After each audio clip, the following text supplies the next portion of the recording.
अक़वाम मुत्तहिदा यानी United nation में कश्मीर का मुद्दा बहुत गरमाया हुआ था। पाकिस्तान को हिंदुस्तान की बनिस्बत आलमी क़ुव्वतों से थोड़ी हिमायत ज़्यादा मिल रही थी और उसकी वजह से गवर्नमेंट ऑफ इंडिया परेशान थी।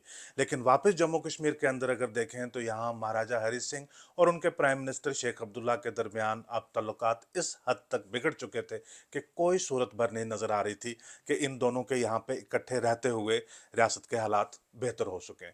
इस दौरान मुझे लगता है प्राइम मिनिस्टर जवाहरलाल नेहरू और सरदार वल्लभ भाई पटेल के दरमियान एक मंसूबा बना और उसको अंजाम देने के लिए एक ख़ास वक्त मुकर्रर किया गया। एक ख़ास वक्त का उन्होंने इंतज़ार किया। वो क्या था, उसके बारे में आज बात करते हैं। मेरा नाम ज़फ़र चौधरी है।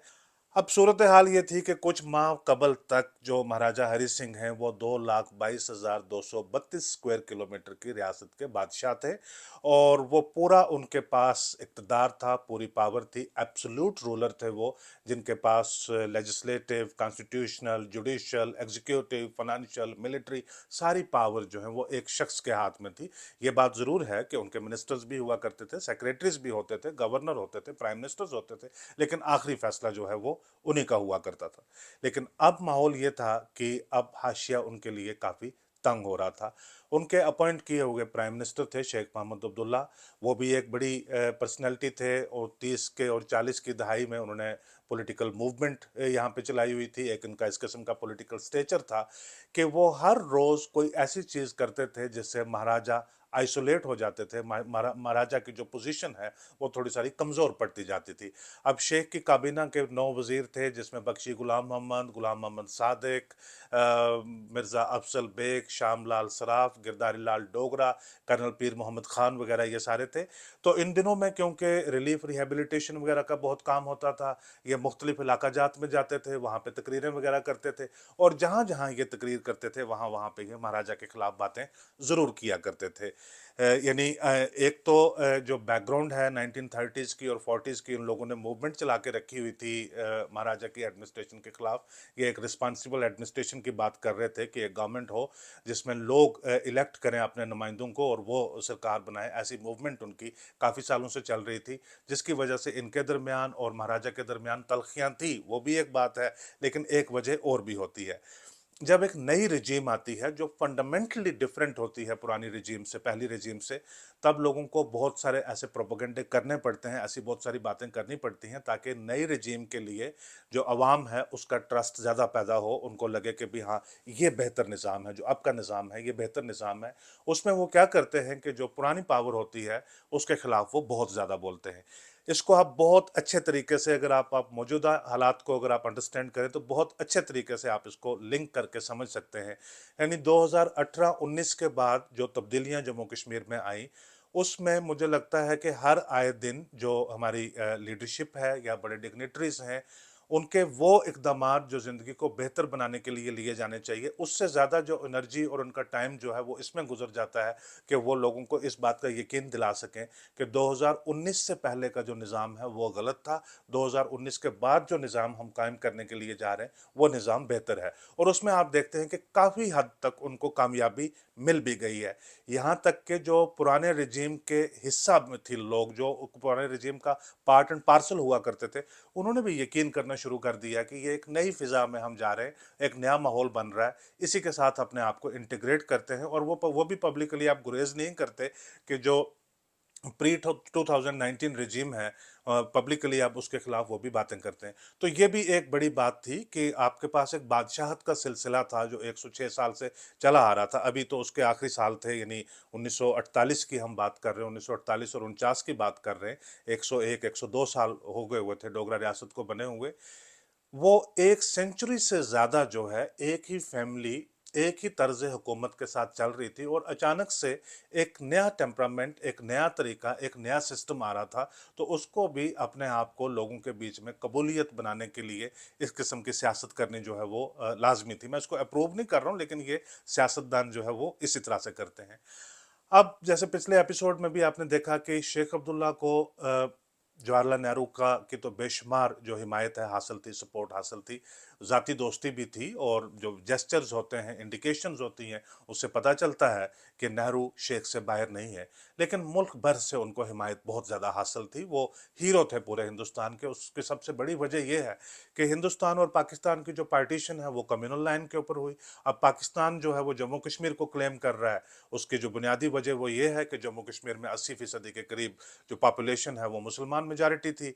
लेकिन इन सारे फैक्टर्स के अगेंस्ट जाते हुए, इनके खिलाफ जाते हुए, शेख अब्दुल्ला ने कहा कि हमारा पूरी तरह से यकीन इसमें है कि हम हिंदुस्तान के सेक्युलरिज्म के साथ जाएंगे। हम अब जब शेख अब्दुल्ला एक बड़े मुसलमान लीडर जब ये कहते हैं कि हम पाकिस्तान के साथ ना जाकर हिंदुस्तान के सेक्युलरिज्म के साथ जाएंगे, तो उससे हिंदुस्तान में उनकी काफ़ी मकबूलियत, काफ़ी जो इंडिया में जो बड़े बड़े लीडर्स थे उनके वो फेवरेट बने हुए थे। वहीं महाराजा हरि सिंह जो है उनको किसी की हिमायत हासिल नहीं थी।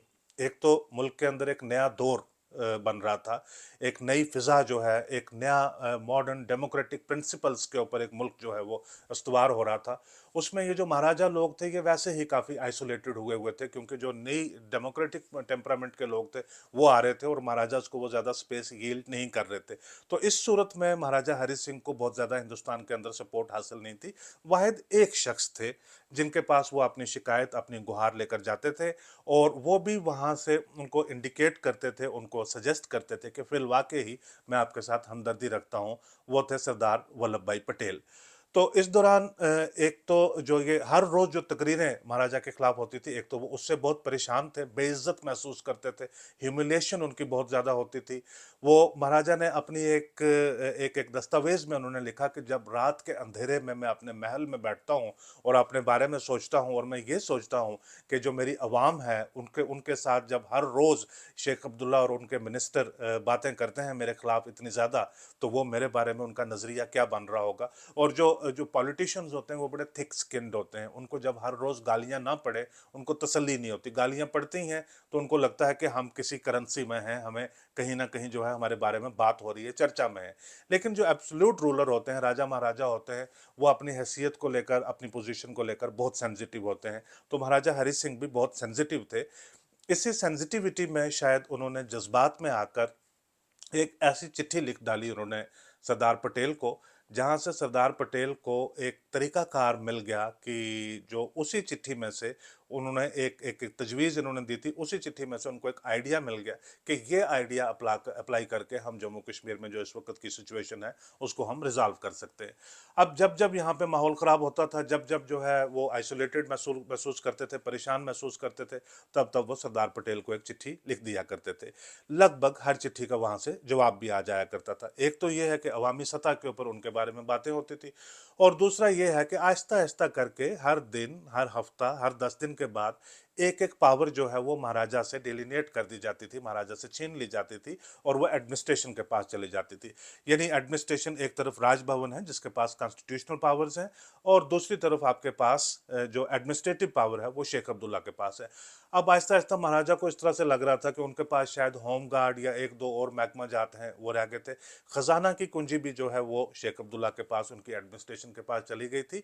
उन्होंने एक माहाना यानी मंथली एक अमाउंट फिक्स कर दिया था 5 लाख रुपए का, कि ये महाराजा को दे दिया करेंगे और महाराजा अपने अखराजात इसमें से निकाल दिया करेंगे। इसके चलते एक दिसंबर 1948 की बात है, महाराजा ने, पहले तो पटेल को भी बहुत सारी चिट्ठियां लिखते थे, महाराजा ने एक चिट्ठी लिखी शेख अब्दुल्ला को, और उसमें कहा कि यार देखो आप क्या कर रहे हो, आपसे ये तवक्को मुझे नहीं थी। आपको मैंने जेल में डाला था, उससे जब निकाला तो आपने एक हल्फनामा लिख के दिया कि आप मेरे तय वफादार रहेंगे, आप फिर भी नहीं रहे। फिर मैंने आपको इमरजेंसी एडमिनिस्ट्रेशन का जब हेड बनाया, चीफ इमरजेंसी एडमिनिस्ट्रेटर बनाया, तब भी आपने एक हल्फनामा लिख के दिया कि आप वफादार रहेंगे, लेकिन आप फिर भी नहीं रहे। और उसके बाद मैंने मार्च के महीने में आपको प्राइम मिनिस्टर भी बनाया, तब भी आपने एक हल्फन दस्तावेज जो है वो लिख कर दिया कि आप मेरी अथॉरिटी से आप को लेकर लॉयल रहेंगे, लेकिन आप लॉयल नहीं रहे। ये दिसंबर 1948 की बात है। इस चिट्ठी का जवाब शेख अब्दुल्ला की तरफ से नहीं आया। फिर जनवरी में इन्होंने एक चिट्ठी लिखी सरदार पटेल को। उस चिट्ठी के पीछे एक बहुत ज़्यादा बेचैनी की वजह ये भी थी कि शेख जाते थे यूनाइटेड नेशंस में भी और वहाँ पे भी जाकर तकरीर करके आते थे, लेकिन इन्होंने दस्तावेज जारी जारी किया है कि इंटरनेशनल कम्युनिटी के लिए।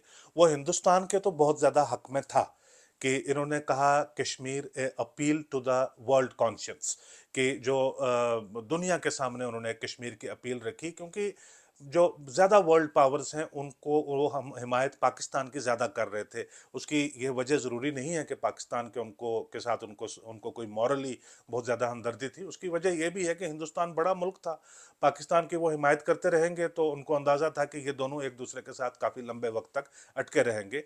और ये 40-50 साल तक इसी तरह से हुआ कि ज़्यादा इंटरनेशनल कम्युनिटी की जो हिमायत है कश्मीर के मामले पे वो पाकिस्तान को ही ज़्यादा रही। तो शेख का जो डेलीगेशन है और नेशनल कॉन्फ्रेंस की तरफ से खास करके एक दस्तावेज लिखा गया जो इंटरनेशनल कम्युनिटी में डिफरेंट वर्ल्ड कैपिटल्स में जिसको सर्कुलेट किया गया, उसका टाइटल यही था Kashmir an appeal to the world conscience. उसमें बहुत सारी चीज़ें लिखी कि हमारा फैसला जो है वो बिल्कुल हकीकत के ऊपर, हमारा फैसला एक मॉरल कॉन्शियस हमारी उसकी बिना बिना के ऊपर, और हमारा एक आइडियोलॉजिकल हमारा एक नज़रिया है कि हम सेक्युलरिज्म में बिलीव करते हैं। जो जम्मू कश्मीर के खास करके मुसलमान भी और दीगर लोग भी हम सेक्युलरिज्म में बिलीव करते हैं, क्योंकि पार्टीशन जो है वो कम्युनल लैंड्स के ऊपर हो रही थी। हम कतई तौर के ऊपर पाकिस्तान का हिस्सा नहीं बनना चाहते, हम हिंदुस्तान का ही हिस्सा बनना चाहते हैं। अब जब हम जो अवामी रहनुमा है हम दुनिया को बता रहे हैं कि हम हिंदुस्तान का हिस्सा बनना चाहते हैं, तो पाकिस्तान का इसमें लोकल स्टैंड आई रहता ही क्या है। इसी दस्तावेज में इन्होंने एक शरारतन शायद एक चीज़ ये भी लिखी कि जब ट्राइबल रेड हुई तो तब जम्मू कश्मीर के हालात कैसे बने। वो पैरा कुछ इस तरह से है, अगर उसको मैं, वो अंग्रेजी में था, अगर मैं उसको काफ़ी हद तक ट्रांसलेट कर पाऊँ, कि उन्होंने कहा कि जब जो ये ट्राइबल रेडर्स आए उन्होंने हमारे बहुत सारे हिस्से के ऊपर कब्जा कर लिया। उन्होंने लूट पाट कत्ल उगार रेप वगैरह ये सारे किए। यहाँ तक सिचुएशन बन गई कि महाराजा रातों रात अपना पैलेस छोड़कर भागकर जम्मू आ गया और बेशुमार लारियों में अपना बहुत सारा सामान लेकर वो जम्मू आ गया। लिहाजा there was a breakdown of the system, power का कोई सिस्टम रहा नहीं, वो ब्रेक डाउन हो गया। उस अफरा तफरी के माहौल में, उस पैनिक में, केओस में, हमने जो एडमिनिस्ट्रेशन है, हमने जो सिक्योरिटी है, हमने जो सारे मामलात हैं रियासत के, उनको अपने हाथ में लिया और फिर बाद में महाराजा ने एक फॉर्मेलिटी करते हुए हमें अपॉइंट कर दिया प्राइम मिनिस्टर। यानी ये चीज़ भी एक उन्होंने आलमी सतह के ऊपर, अब इसकी कॉपी महाराजा के पास भी आ गई, उन्होंने इसको भी लिया। और जो उन दिनों अखबारात में जो बातें छप रही थी कि शेख और उनके मिनिस्टर अवामी जलसों में जाकर महाराजा के खिलाफ क्या क्या बातें कर रहे हैं, उन सब की कटिंग्स इकट्ठी की और एक बहुत तफसीलन लेटर उन्होंने सरदार पटेल के नाम लिख दिया। वो लेटर मेरे ख्याल से महाराजा को थोड़ा भारी पड़ गया। ये लेटर है 28 या 29 जनवरी 1949 को उन्होंने ये लेटर लिखा सरदार पटेल को। उन्होंने पूरी वजाहत की कि मैं बहुत परेशान हूँ, मैं बहुत हर रोज़ जो है वो मैं यहाँ पे अपने आप को ज़लील होता हुआ महसूस कर रहा हूँ, मेरे लिए हाशिया तंग हो रहा है, मैं लोगों के बीच एक बिल्कुल नमूना बन के रह गया हूँ। मैं कल तक यहाँ पे महाराजा था, मेरे अख्तियारात क्या है, मेरी पावर क्या है, मेरे जो जुरिस्डिक्शन क्या है, मेरे रोल्स एंड रिस्पॉन्सिबिलिटीज़ क्या है, उसके बारे में आज मुझे कोई सूरत, मुझे कुछ पता नहीं चल रहा है कि मैं कहाँ पे स्टैंड करता हूँ। मैं चाहता था कि आप इसके बारे में मुझे कुछ क्लैरिटी से बताएं। आप ये किताबचा पढ़िए जो इन्होंने इंटरनेशनल कम्युनिटी में सर्कुलेट किया, और उसमें मेरे बारे में ये लिखने की क्या ज़रूरत थी। मैं आपको ये याद दिलाना चाहता हूँ कि वीपी मेनन आए थे श्रीनगर, उन्होंने मेरे साथ मुलाकात की थी, उन्होंने हिदायत दी थी कि आप ऐसा करें हरि सिंह साहब, आप जम्मू चले जाएं और मैं दिल्ली चला जाता हूं, मैं वहां से बात करता हूं, तो आपके साथ एक्सेशन का जो है हम जम्मू में आकर फाइनल करेंगे। ये कहते वीपी मेनन ने ही हिदायत दी थी कि आप शेख अब्दुल्ला को जेल से छोड़िए, मैंने छोड़ा, और वीपी मेनन ने ही 25 अक्टूबर को एक खास जहाज का इंतजाम करके शेख अब्दुल्ला को श्रीनगर से दिल्ली भेजा था। अब ही खुदारा आप मुझे बताइए कि ये बात क्या दुरुस्त है कि मैं पैलेस छोड़कर जम्मू आ गया था। साथ में उन्होंने ये भी बताया कि आपको ये भी याद होगा कि अक्टूबर के आखिरी हफ्ते में दरबार मूव भी होता है। अगर कुछ तस्वीरात शाया हुई हैं, कुछ फोटोग्राफ्स ऐसे आए हैं कि बहुत सारी लारियां, बहुत सारी गाड़ियां कश्मीर से जम्मू आई हैं, तो वो ज़रूरी नहीं कि हम पैलेस छोड़कर भाग कर ट्रकों में सारा सामान बांध कर हम लेकर आ रहे थे। वो ये भी वजह है कि दरबार मूव की भी एक वजह थी, तब भी लोग जो है वो श्रीनगर से जम्मू आ रहे थे।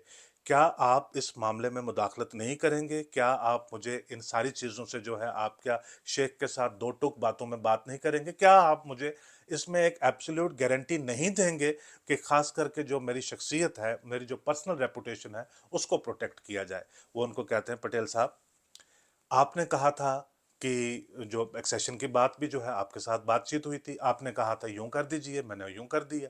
आपने कहा शेख को इमरजेंसी एडमिनिस्ट्रेशन का हेड बनाइए, मैंने वो बना दिया। आपने कहा कि उनको प्राइम मिनिस्टर अपॉइंट कीजिए, मैंने अपॉइंट कर दिया। आपने कहा कि सारी पावरें उनको आस्ता आस्ता ट्रांसफर कर दीजिए, मैंने वो सारी कर दी। कहते मेरे देखते देखते देखते देखते मेरे पाँव के नीचे से जो ज़मीन है वो सारी खिसक गई और आपने इसके ऊपर कोई चीज़ नहीं की। अब ये सारी चीज़ें उन्होंने बताकर अब उन्होंने कहा कि मैं दो प्रपोजल्स हैं मेरे आपके सामने और इन दो प्रपोजल्स के ऊपर आप गौर कीजिए और इन दोनों प्रपोजल्स में से किसी एक को चुनकर आप मेरे साथ एक हतमी फैसला कर लीजिए, क्योंकि अब जो सिचुएशन है वो मेरी बर्दाश्त की हद से बाहर है। निहायत ही इमोशनल और एक कमज़ोर लेटर जो है वो महाराजा ने पटेल साहब के नाम लिखा। प्रपोजल उन्होंने ये दिया कि मेरे जहन में ये बात आती है कि प्रपोजल नंबर 1 जो है वो मेरा ये है, मेरे जहन में ये बात आती है कि मैं इंस्ट्रूमेंट ऑफ एक्सेशन को वापस ले लेता हूँ मैं। ये आपने बहुत ज़्यादा इसके बारे में आपने नहीं सुना होगा कि ये वाकया भी पेश आया कि महाराजा हरि सिंह ने होम मिनिस्टर को और डिप्टी डिप्टी प्राइम मिनिस्टर को ये लिख कर बोला कि मैं इंस्ट्रूमेंट ऑफ एक्सेशन ही वापस ले लेता हूँ मैं। इंस्ट्रूमेंट ऑफ एक्सेशन वापस लेने का क्या मतलब हुआ कि जो अक्टूबर में सिचुएशन थी वो हो जाए कि जम्मू कश्मीर हिंदुस्तान का अब हिस्सा नहीं है और ना ही किसी और मुल्क का हिस्सा है, जम्मू कश्मीर आज़ाद है। ये बात कब की है? ये जनवरी 1949 की बात है ये कहते हैं ये, लेकिन एक दूसरे नजरिए से उनको बताते हैं। कहते हैं कि जो यूनाइटेड नेशन में, क्योंकि माहौल बहुत पेचीदा यूनाइटेड नेशन में हुआ था, इंडिया की जो अथॉरिटी है, इंडिया के जो स्टैंड है कश्मीर के ऊपर, वो बहुत ज़्यादा चैलेंज किया जा चुका हुआ था और मुल्क के अंदर भी इस बात को लेकर बहुत ज़्यादा क्रिटिसिज्म था कि नेहरू ने यह मामला यूनाइटेड नेशन को रेफर किया ही क्यों। इन्होंने कहा कि मैं जब ये एक्सेशन विड्रॉ कर लेता हूँ, मैं इस एग्रीमेंट से मैं पीछे हो जाता हूँ, तो जाहिर सी बात है कि जो इसकी मेंटेनेबिलिटी है, जो यूनाइटेड नेशन के अंदर जो डिबेट चल रही है, वहाँ पे जो हमारा मामला चल रहा है, इसकी मेंटेनेबिलिटी जो है वो भी ख़त्म हो जाएगी। यानी अब उसका उस केस की कोई अपादियत, उस केस की कोई इंपॉर्टेंस है वो यूनाइटेड नेशंस में रहेगी ही नहीं। वो पटेल को मजीद वो याद दिलाते हैं कि आप देखिए कि United nation military observer group की एक टुकड़ी जो है उसने अपना दफ्तर श्रीनगर में सजा लिया हुआ है और यहाँ पे वो रोज़मर्रा की जो रिपोर्ट्स हैं वो सारी न्यूयॉर्क में भेजते जा रहे हैं और न्यूयॉर्क में जो सलामती कौंसिल के, सिक्योरिटी कौंसिल के मेंबरान हैं, वो एक जायज़ा उनको इस तरह से जब यहाँ से रिपोर्ट वहाँ पे जाती है तो उनको अंदाज़ा लगता है कि जम्मू कश्मीर के अंदरूनी हालात ठीक नहीं है। उसकी वजह सिर्फ यही है कि मेरे और मेरे प्राइम मिनिस्टर के दरमियान जो है हम आहंगी नहीं है। तो लिहाजा मेरा ये प्रपोजल है, मेरी ये तजवीज़ है कि मैं एक्सेशन ही वापस ले लेता हूँ, आप अपने रास्ते और हम अपने रास्ते। ये शायद उनका गुस्सा का इजहार करने का तरीका था कि अगर आप शेख अब्दुल्ला को रेन इन नहीं कर सकते, आप शेख अब्दुल्ला को समझा नहीं सकते, तो मेरे पास दूसरी सूरत कोई रहती नहीं है, मैं एक्सेशन ही वापस ले लेता हूँ। ये एक माइल्ड सी थ्रेट थी गवर्नमेंट ऑफ इंडिया को, जिसको शायद पटेल को बुरी लगी। पटेल थ्रेट्स वगैरह जो है वो नहीं सुना करते थे। पटेल, हालांकि उन दिनों में उनकी तबीयत बहुत ख़राब रहने लगी थी, कमज़ोर हो गए थे काफ़ी, लेकिन आगे भी हमने एक बात आएगी उसमें मैं आपको बताऊंगा कि वो कमज़ोरी के दौरान भी जो है वो बिल्कुल अटल अपनी बात के ऊपर रहने वाले थे। दूसरी तजवीज़, उसी खत में एक दूसरी तजवीज़ भी उन्होंने रखी। उन्होंने कहा कि दूसरी ये है कि मुझे तो इस बात की समझ आ गई है कि आप शेख अब्दुल्ला को कंट्रोल नहीं कर पा रहे हैं, आप शेख से ये वादा हासिल नहीं कर पा रहे हैं कि वो मेरी इज्जत करे, मेरा एहतराम करे और मुझे एक जो इंडिपेंडेंस है जिस किस्म की मेरी होनी चाहिए थी उसकी रिस्पेक्ट करे। तो मैं रियासत छोड़ के चला जाता हूँ। मैं रियासत छोड़कर कहीं पे भी चला जाऊंगा, मैं हिंदुस्तान के किसी भी हिस्से में जाकर बैठ जाऊंगा, मैं कहीं चला जाऊंगा और कम से कम ऐसे हालात पैदा हो जाए जहां पे मुझे मजबूरन रियासत छोड़कर भागना पड़े और लोग मेरा मजाक उड़ाए। उससे तो बेहतर है कि मैं अपनी मर्जी से लोगों को बताकर एलानिया मैं रियासत छोड़ करके चला जाऊं। इससे बेहतर है कि मैं चुप करके बैठा रहूं और लोग मुझसे उम्मीदें करें कि मैं किसी मामले में मुदाखलत करूं, उनकी कोई बेहतरी कर सकूं, वो कोई शिकायत लेकर मेरे पास आएँ, उस शिकायत का मैं अजाला कर सकूं और मैं कुछ कर नहीं सकता उनके लिए। उससे बेहतर ये नहीं है कि मैं रियासत छोड़ करके चला जाता हूँ। फिर वो कहते हैं कि अगर मैं रियासत छोड़ के चला जाता हूँ, वहाँ पे कोई मिस गवर्नेंस, कोई बैड गवर्नेंस या कोई भी मामला ख़राब होता है तो उसका इल्ज़ाम जो है वो सीधा भारत सरकार के ऊपर जाएगा और शेख अब्दुल्ला की एडमिनिस्ट्रेशन पे जाएगा। कम से कम मैं इन इल्ज़ामात से तो वो पाक रहूँगा। ये दो प्रपोजल्स उन्होंने भेज दिए कि या तो मैं एक्सेशन ही वापस ले लेता हूँ या मैं रियासत छोड़ के चला जाता हूँ। कि यानी आप महाराजा हरि सिंह के जहन से आप सोचिए, उनके और शेख के दरमियान जो तल्लुकात बन गए थे उसमें कोई मिडल पाथ जो है वो रहा ही नहीं था। ये बात याद रखनी ज़रूरी है कि ये महाराजा का नज़रिया है कि शेख मुझे तंग कर रहे हैं। जब हम शेख के दस्तावेज़ात सारे देखते हैं, शेख ये कहते हैं कि महाराजा कम्युनल थे, महाराजा जो है हमें हमें आबादकारी में, हमें रिहेबिलिटेशन में वो रोड़े अटकाए जा रहे थे, हमें जो है वो लोगों को हम रिसेटल कर रहे थे, उसमें वो होने नहीं दे रहे थे। रेफ्यूजीज़ आए थे, हमने उनको बिठाने के लिए एक जगह मुकर्रर की, वहाँ पे बिठाई। महाराजा ने कहा ये मेरा स्टड फार्म है, आप यहाँ पे रेफ्यूजीज़ को नहीं बिठा सकते। खजाने की जहाँ पे बात हुई, महाराजा उसके ऊपर बैठ गए, हमारे साथ खजाना शेयर करने के लिए तैयार नहीं थे ताकि हम लोगों की कुछ फलाह बहबूदी कर सके। शेख की जो इल्ज़ामात की लिस्ट है वो महाराजा की इल्ज़ामात की लिस्ट से काफ़ी लंबी थी। लेकिन दिल्ली में ये जो शख्स थे प्राइम मिनिस्टर नेहरू और सरदार पटेल, इनका नज़रिया जो है वो शख्सियात से हट के उससे ऊपर था। वो शेख क्या सोचते हैं, महाराजा क्या सोचते हैं, वो इस चीज़ को नहीं सोचते थे। मुल्क के मफाद में ज़्यादा बेहतर क्या चीज़ रहेगी वो उसके बारे में सोचते थे। और इस दौर में मुल्क के मफाद में शेख अब्दुल्ला की जो उसको शेख अब्दुल्ला को अपने साथ रखना, शेख अब्दुल्ला को सपोर्ट दिए रखना, वो मुल्क के मफाद में उनको ज़्यादा बेहतर नज़र आता था। क्योंकि इंटरनेशनल एक डिस्कशन चल रही थी और शेख अब्दुल्ला की जो सपोर्ट हासिल रहना है वो बड़ी ज़रूरी थी। अब ख़त में महाराजा ने लिखा कि या तो मैं एक्सेशन वापस ले लेता हूँ या मैं जम्मू कश्मीर छोड़ के कहीं चला जाता हूँ मैं। यानी उनको आप मिडल पाथ जो है, बीच वाला रास्ता उनको कोई नज़र नहीं आ रहा था। लेकिन इसमें से पटेल को एक सूरत नज़र आई कि क्यों ना ये जो दूसरी ऑप्शन है, पहली का तो सवाल ही नहीं, पहली से तो उनका ब्लड प्रेशर हाई हो गया होगा कि ये कौन होते हैं एक्सेशन को वापस विड्रॉ करने की तजवीज़ देने वाले। दूसरी में से उनको लगा कि अब क्योंकि एक तजवीज़, एक प्रपोजल तो इन्होंने दिया ही है, क्यों ना इसी के ऊपर एक्ट किया जाए। नेहरू के साथ उन्होंने मशवरा किया होगा, कुछ तजवीज़ बनी होगी, लेकिन उसके लिए मुकर्रर वक्त उनके सामने नहीं था। लिहाजा उन्होंने उनके इस खत का जो एक तफसीलन जवाब है वो नहीं दिया। पहले जो महाराजा के जितने भी खतूत जाया करते थे उनका जवाब तफसील में आता था, इस खत का उन्होंने तफसीलन जवाब नहीं दिया। यानी इतनी दर्द भरी चिट्ठी आप लिखते हैं तो इसका 2-3 सफ़े के ऊपर तो आपको जवाब का एक्सपेक्ट तो करते ही हैं। इस बार सिर्फ 2 पैराग्राफ का जवाब आया और बहुत ही मौदबाना और बाइज्जत तरीके के साथ उन्होंने लिखा कि योर एक्सीलेंसी, 2-3 बार उन्होंने लफ्ज़ इस्तेमाल किया है कि योर हाइनेस, कि योर हाइनेस, आप जिंदगी के जिस मोड़ से गुजर रहे हैं उसका मुझे एहसास है। आपके ऊपर हर रोज़ आपके ऊपर क्या गुजर रही है उसको मैं बेहतर तरीके से समझता हूँ। आपके जज्बात की मुझे पूरी कदर है। मैं आपको ये यकीन दिलाना चाहता हूँ कि जो भी बिल आखिर होगा वो बेहतर होगा, मुल्क के मफाद में होगा। और मैं आपको ये भी यकीन दिलाना चाहता हूँ कि मैं आपके हालात से पूरी तरह से आगाह हूँ। आपका दुआ गो, सरदार वल्लभ भाई पटेल। इन्होंने जितने भी नुक्ते उभारे थे, किसी भी बात का कोई भी जवाब पटेल ने नहीं दिया। सिर्फ एक किस्म की एक्नॉलेजमेंट जो है वो दी कि आपका खत मिला और मैंने उसकी कॉग्निजेंस ली है। ये खत का जवाब आता है 9 फरवरी को। ये 28 या 29 जनवरी 1949 को ये चिट्ठी इन्होंने लिखी थी। 9 फरवरी को पटेल की तरफ से ये चिट्ठी इनको जो जवाब है मुख्तसर सा ये इनको वापस आता है।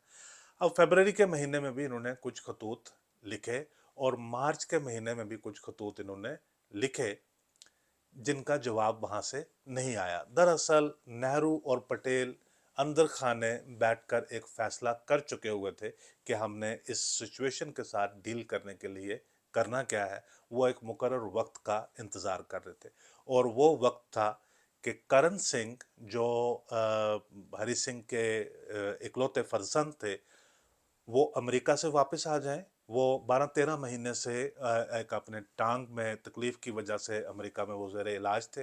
वो अमेरिका से वापस आ जाएं और 18 साल उनकी उम्र जो है वो पूरी हो जाए, वो बालग हो जाए।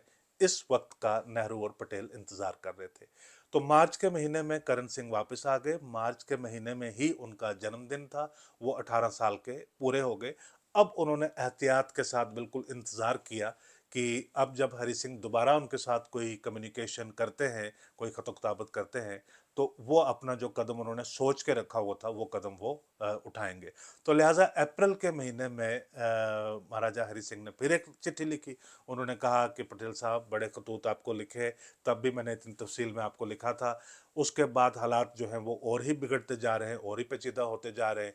आपने कोई उसके ऊपर मुझे अपना अमल है कोई बताया नहीं, आपका नज़रिया क्या है आपने बताया नहीं, कोई हल आपने मुझे अभी तक तजवीज़ नहीं किया।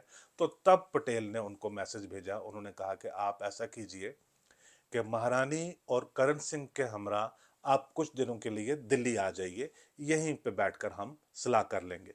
इस दौरान एक चीज़ ये भी हुई थी जिससे जो महाराजा का जो उनकी रेस्टलेसनेस है, उनकी एंग्जाइटी है, वो और बढ़ रही थी कि गैजेट नोटिफिकेशन आती है जिसमें नेगोशिएटेड इंस्ट्रूमेंट्स एक्ट के अंदर पता चलता है कि इस साल के अंदर छुट्टियां कितनी हुआ करेंगी।